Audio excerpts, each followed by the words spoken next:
Hello, and once again, greetings and a very good day from the Permanent Bureau at the HCCH.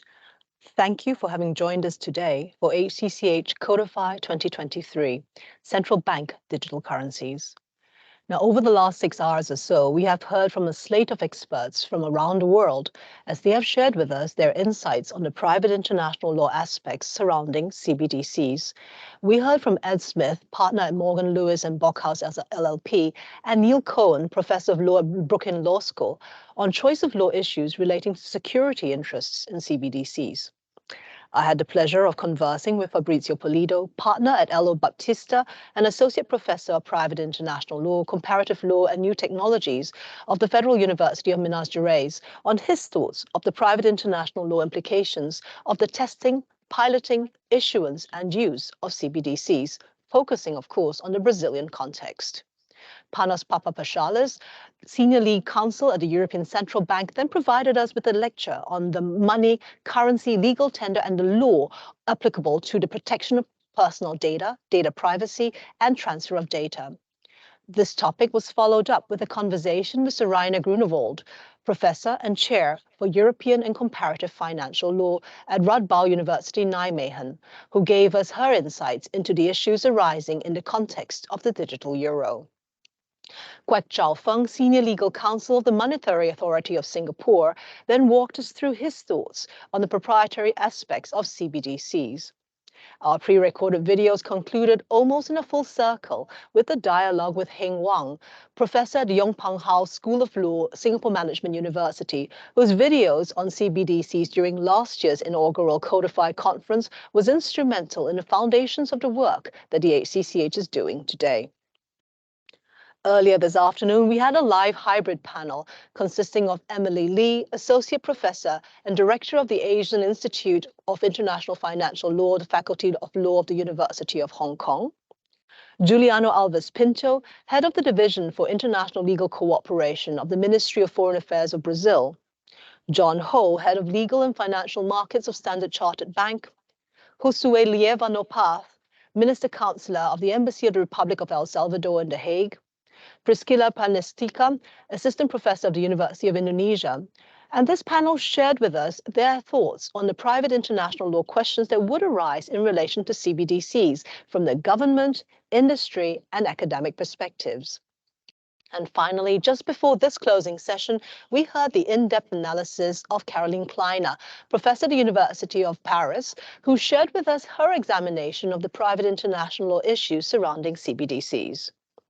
Now, you would have heard in the opening session of today's colloquium that one of the outcomes of the inaugural HCCH CODIFI conference, which was successfully held last year in September of 2022, was the conclusion by several experts that further study on the private international law aspects of CBDCs is both timely and desirable.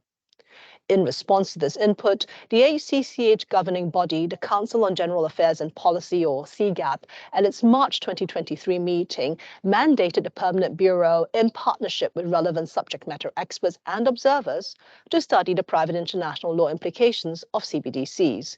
The Permanent Bureau is to report to CGAP at its next meeting in 2024 on the outcomes of the study, including proposals for next steps.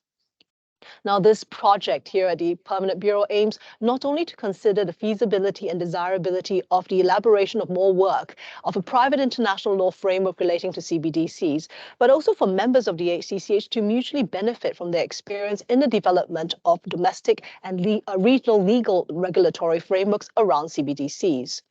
Members of the HCCH identified subject matter experts who have been provided with a scope paper, and this scope paper has the aim of providing experts with a broad list of questions for discussion that would hopefully guide the contours of this project.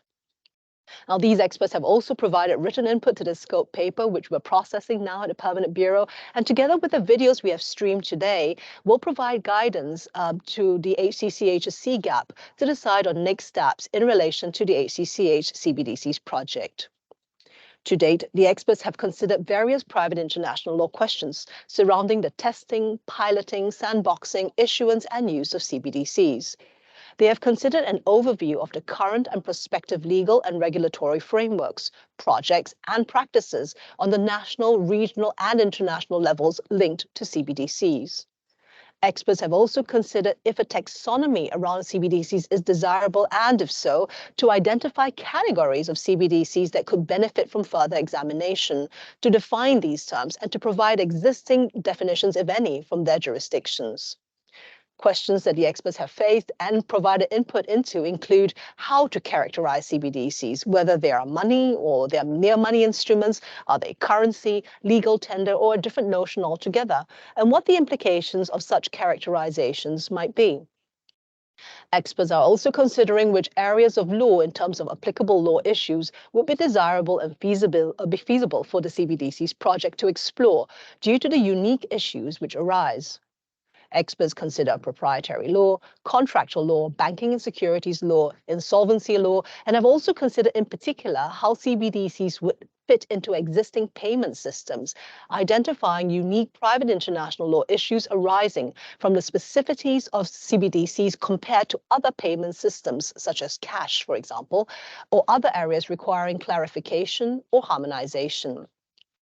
Questions around these issues include, in relation to circulation and transactions, what private international issues arise from the circulation and use of CBDCs as part of cross-border payment systems? In relation to validity of payments, what law applies to govern the validity of payments for contractual and non-contractual obligations, for example, the satisfaction of a judgment for damages in tort?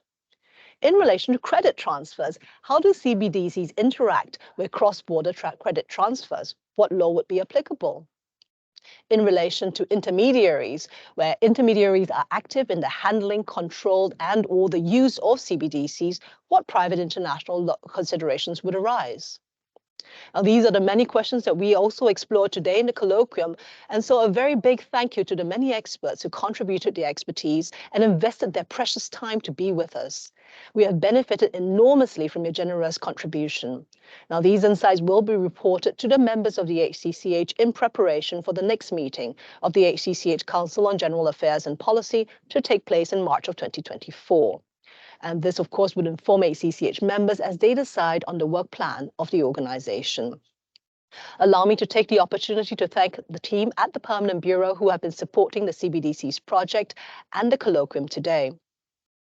As we conclude HCCH CODIFI Edition 2023, Central Bank Digital Currencies, the HCCH is grateful for the support we have had for the CODIFI conference. We hope that you have enjoyed this edition of CODIFI as much as we have in putting it together for you, and we have loved having you with us. Thank you, and from my team at the Permanent Bureau of the HCCH, a very good morning, good afternoon, good evening, and good night.